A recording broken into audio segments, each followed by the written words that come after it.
সূরা ইউনূস, বলি তো সবাই সূরা আয়াত নম্বর 44, আয়াত নম্বর 44, আয়াত নম্বর 44, সূরার নাম সূরা ইউনূস, সূরা নাম্বার হচ্ছে সূরা 10 নম্বর সূরা ইউনূসের 44 নম্বর আয়াতের আল্লাহ তাআলার ফরমান, আমি জুলুম করি না, বান্দা নিজে নিজে জুলুম করে।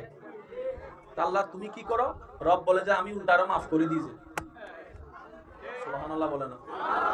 আল্লাহ তুমি কি করো?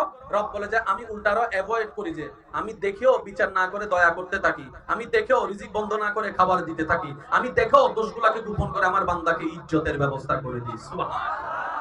কারণ আমি রব্বুল আলামিন যদি ধরা শুরু করি, ফেরাউনের মতো বাদশা পর্যন্ত রেহাই পাই নাই, নমরুদের মতো জালিম